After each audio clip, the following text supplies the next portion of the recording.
Hey you guys, alright, so now we're going to go ahead and review these problems.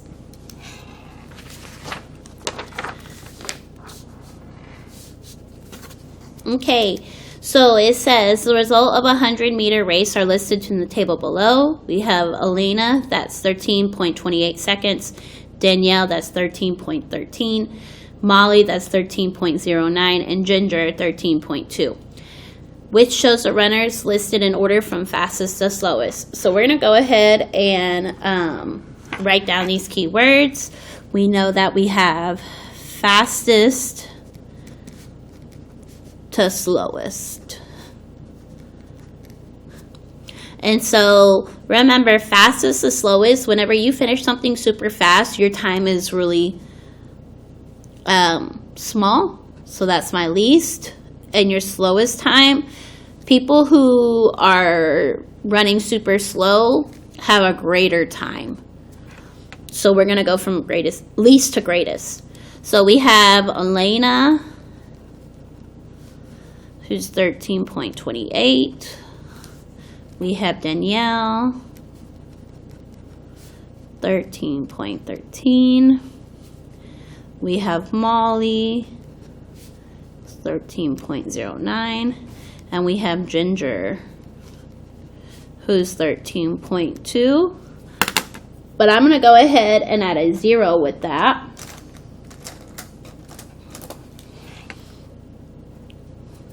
Okay, so now all of my numbers have 2 digits behind the decimal. So if I put this on a number line, and we have 13 and we have 14, closest to 13 is going to be 13.09, and that's Molly. Okay, then after 9 would be 13, that's Danielle. Then Ginger, because after 13 is 20.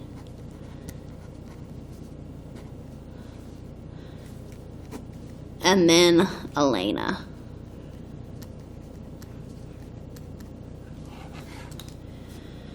So now if I look at my answer choices, I know that Molly has to be first, so I can go ahead and eliminate A and C. Okay. Okay, now if I look, I know that it's going to have to be Danielle next. If I look at B, it's Ginger. So my answer is D. Okay. Let's do the next one.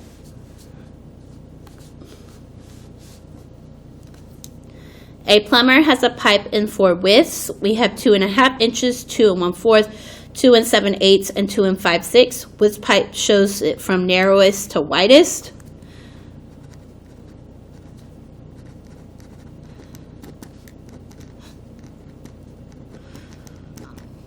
So that's another way of saying least to greatest. Okay, we had 2.5. We have 2 1/4. We have 2 7/8. We have 2 5/6. Okay, I'm going to draw a number line. We have 2 and we have 3. Well, I know that 2.5 is exactly in the middle.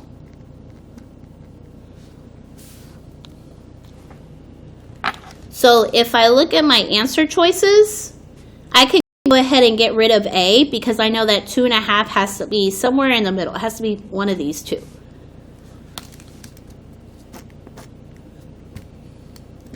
Okay, now if I look, I know that 2 1/4 has to be beside 2 because my denominator is 1/4, or I'm sorry, my fraction is 1/4. And so 1 is smaller than the 4. Also,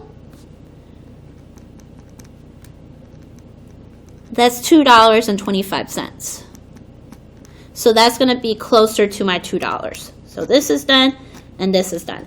If I look at my answer choices, I know I can go ahead and get rid of D because 5, 6, they're pretty close to one another, which means that that would be closer to the 3. So that would be one of my largest.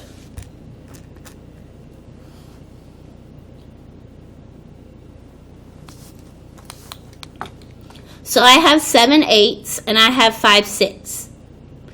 Both of them are going to be over here by the 3, but I can't really I personally can't really differentiate between any of them because both of them are 1 from the denominator. So I'm going to go ahead and put them in my house. I'm going to change into a decimal.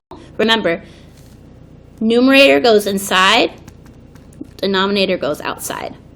So 8 can't go into 7, but 8 can go into 70 8 times. So we have 0.8. So let's see what about the 5 6. 5 goes out, 6 goes, oh, I'm sorry, wrong way.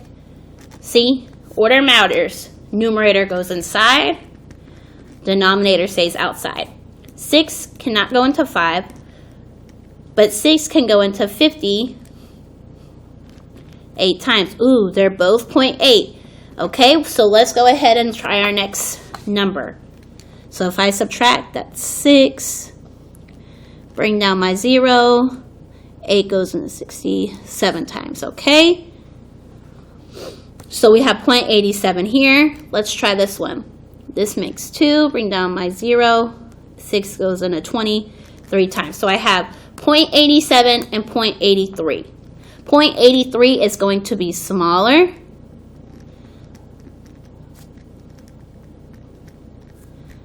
So then my 2 and 7 8 is going to be my largest.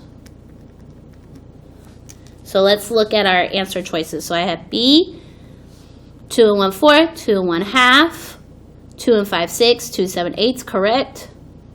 Okay, so C is not correct because they flipped the 5 6 and the 1 half. So my answer is B. Notice in both of my ordering problems, so this was what we did earlier, 6.2D, I made number lines. Number line really helps me figure out what my order is from least to greatest.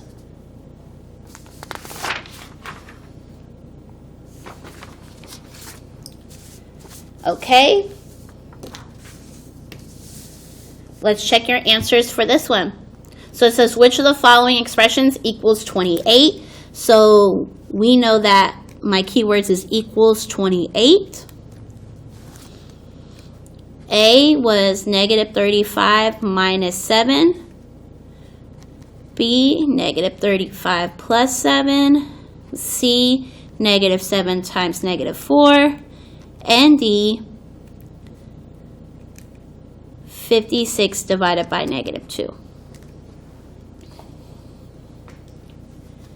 Okay, so remember when I subtract, that's just saying adding the opposite. So this makes negative 35 plus negative 7 because I'm adding the opposite. So negative 35 plus negative 7, they have the same sign, so I'm just going to add them. That's 12.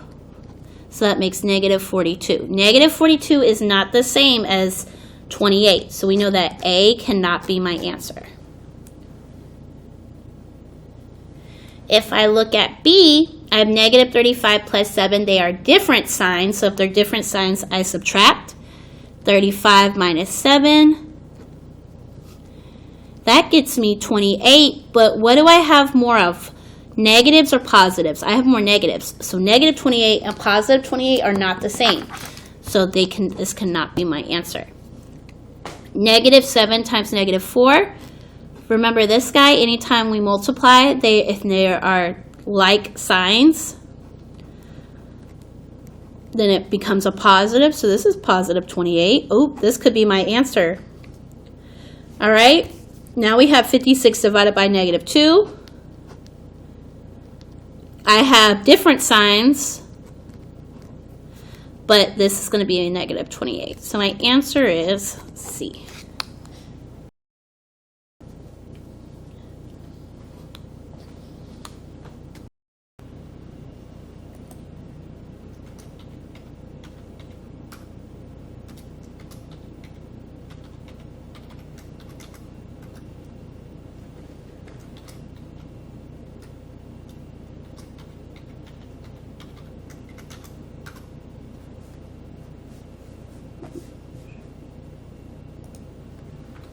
Okay, sorry guys, I had technical difficulties. Okay,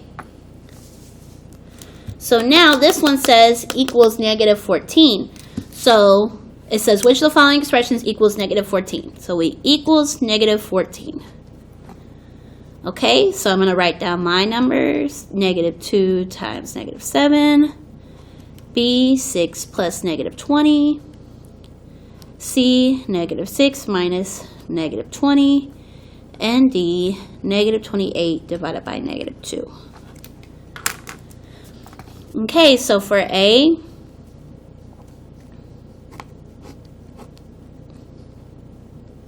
and these are same signs, so if they're same signs, it's going to be a positive. So this is a positive 14. Is positive 14 the same thing as negative 14? It is not. So A is not my answer.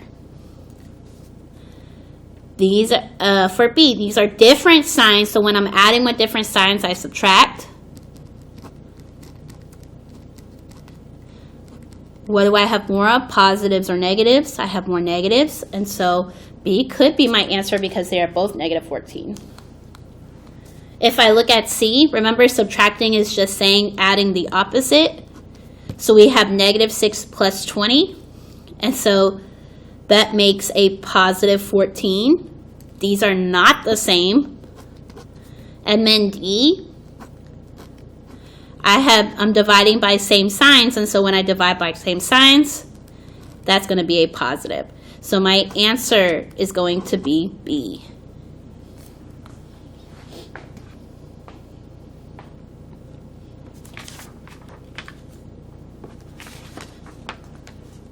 Okay, let's look at our next one.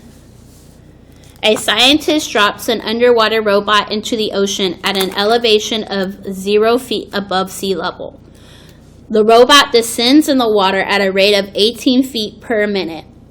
At that rate, the robot's elevation after 1 hour would be. So what do we know? We know that a robot drops at 0 feet. We know that he descends 18 feet per minute. And they want to know after 1 hour. Well, what do we know? We know that 1 hour is 60 minutes. Right? Okay, so I noticed that I'm comparing feet and minutes, so I love making proportions. Those are my favorite. So I have feet and I have minutes. I have descends 18 feet, so I know that's a negative 18. Per minute means 1. But I have 60 minutes. Okay, so let's solve. How do I get from 1 to 60? I can multiply it by 60, right? So whatever I do to the bottom, I have to do to the top. So 18 times 60, that's 0, 0. Placeholder, 8 times 6 is 48. Bring down my 8, carry my 1. 6 times 1 is 6, plus 4 is 24. Add that up, that's 2, 4, 8, 0. But if I notice, I have a positive and a negative, so it's going to be a negative 248. Uh-oh. Look, you guys. My answer choice is not here. So let's see what happened.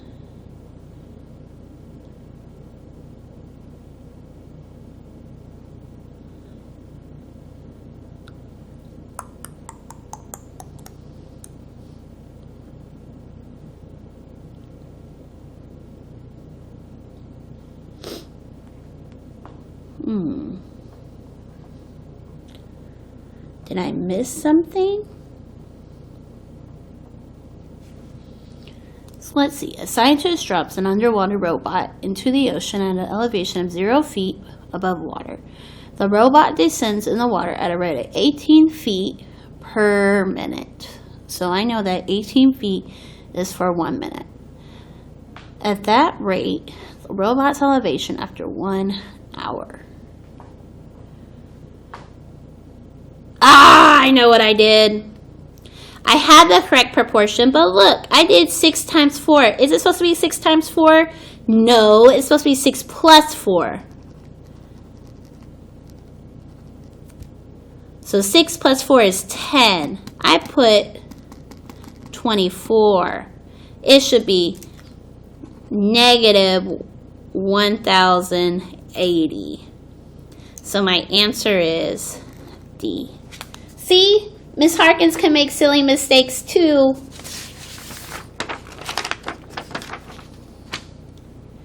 Okay. We're going to keep rolling, guys. Keep rolling. All right. Trisha's biscuit recipe calls for 2.5 cups of flour,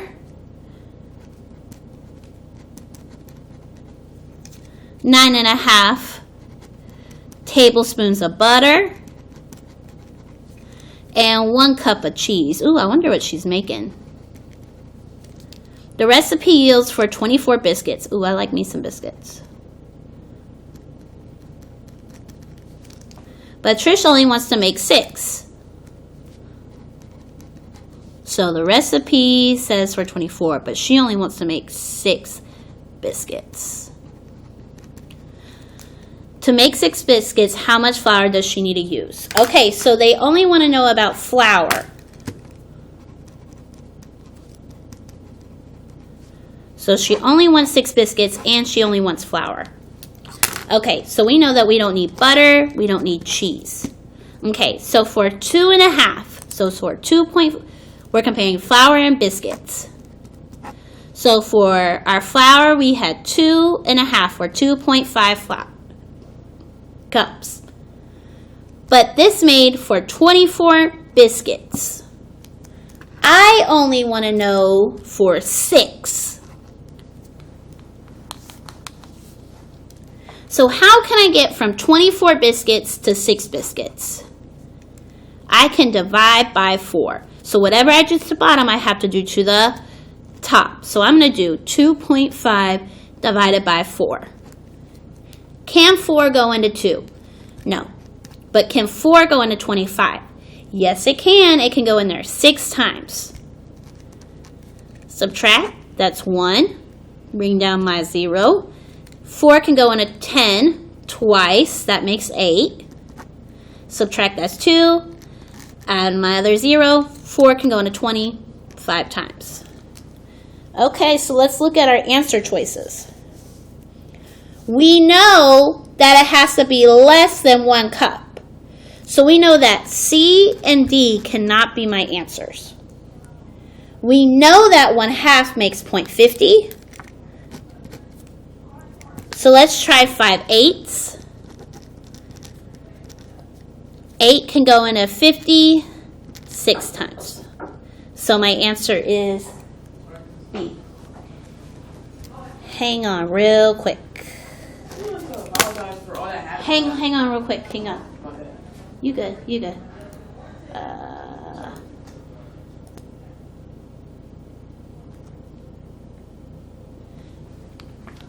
Okay, you guys. I know, there's so many problems. My favorite. I just love math. Okay, so Terrell is buying apples that cost 76 cents per pound. When he weighs apples on the produce scale, the scale reads 3.25 pounds.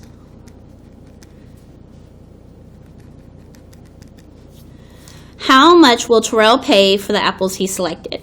So we know that it is 76 cents per pound. Per pound means for 1. But they know that we had 3.25 pounds, and we have to figure out how much money that was. Well, how do I get from 1 to 3.25?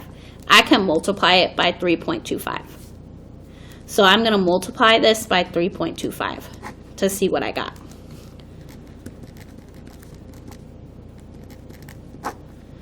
6 times 5 is 30. Bring down my 0, carry my 3.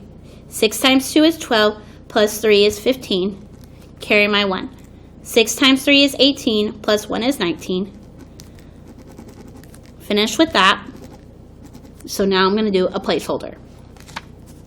7 times 5 is 35. Bring up my 3. 7 times 2 is 14, plus 3 is 17. 7 times 3 is 21, plus 1 is 22.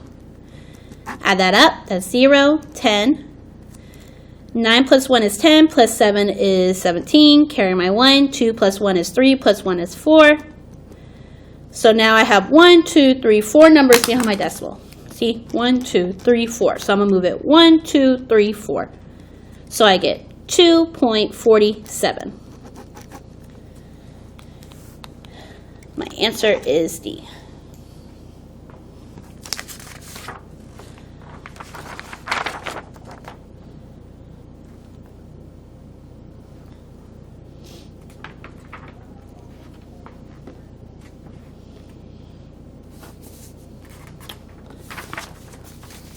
Okay.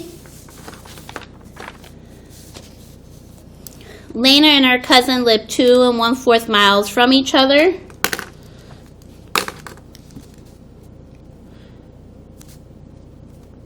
Lena and cousin live 2 1/4 miles. Lena rode her bike from her cousin's house 8 times. She did this 8 times. How many total miles did Lena ride to her cousin's house? Okay, so she rode 8 times, so I know I'm going to be multiplying. I'm going to do 2 1/4 times 8. 8 times 2 is 8, or 4 times 2 is 8, plus 1 is 9.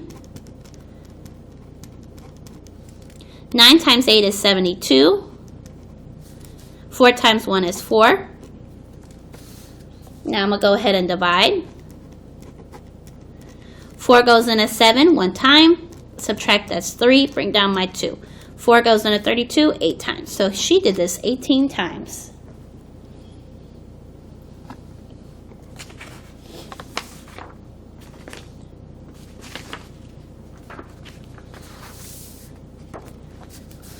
Max and his brother and their parents went to the movies. Max's parents paid a total of $62.50 on tickets and snacks. If the tickets cost $10 per person, how much did Max's parents spend on snacks? Ooh, so it was, who all went? So it was Max, his brother, and parents.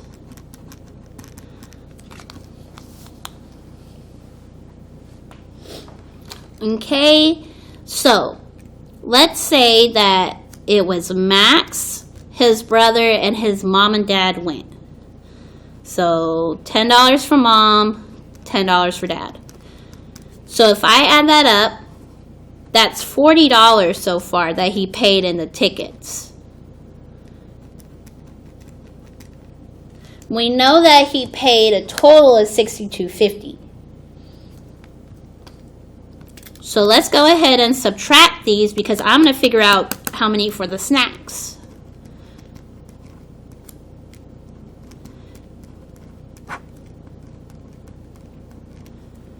And that's my answer, A. I know it can't be D because that was how much the tickets were. And I know that 40 plus 30 gets me 70. That would be too big. Same thing here.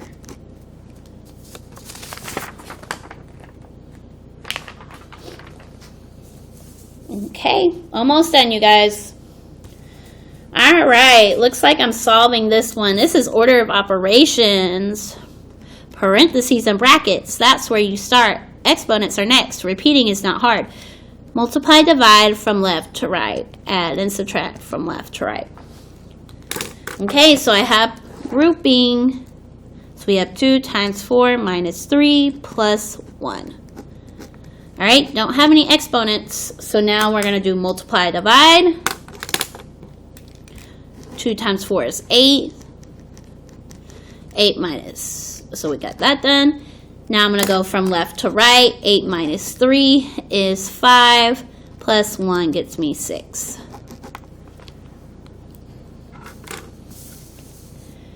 Okay, next one is prime factorization. Remember prime factorization, we're breaking that down for only primes.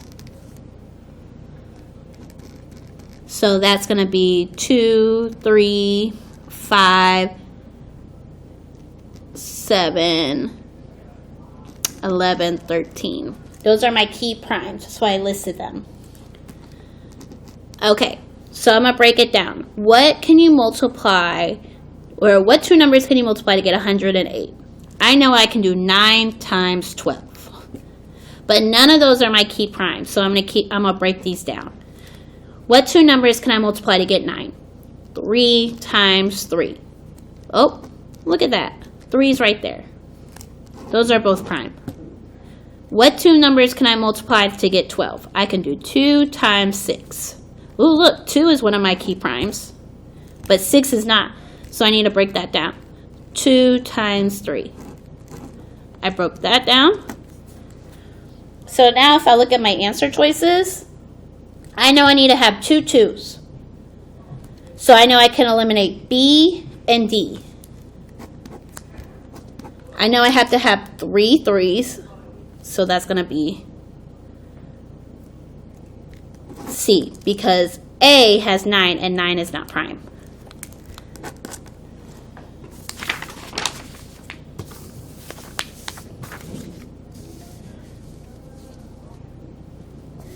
Okay, now I'm going to solve. 9 minus 2 times 4 plus 6 divided by 2. That is GEMDAS. Parentheses and brackets, that's where we start. We don't have that, so we have to do exponents. Don't have exponents either. So I'm going to multiply, divide from left to right. Multiply, divide. So 9 minus 8 plus 6 divided by 2 is 3. Now I need to add and subtract from left to right. 9 minus 8 is 1. 1 plus 3 gets me 4. And my last one. So, the number 48 is the same as, so A says 2 to the 4th power. That's saying 2 times 2 times 2 times 2. So, 2 times 2 is 4. 2 times 2 is 4. So, that is 16. Is 16 the same as 48? Nope, so it cannot be A. Alright, so let's try B. B says 2 to the 4th power times 3. But we know 2 to the 4th power is 16. So 16 times 3 is 48. That is correct. So I'm going to put a check. Alright, let's try C. So we have 4 squared plus 2 plus 3. So 4 times 2, or 4, I'm sorry, not 4 times 2, plus 4 times 4, so 4 times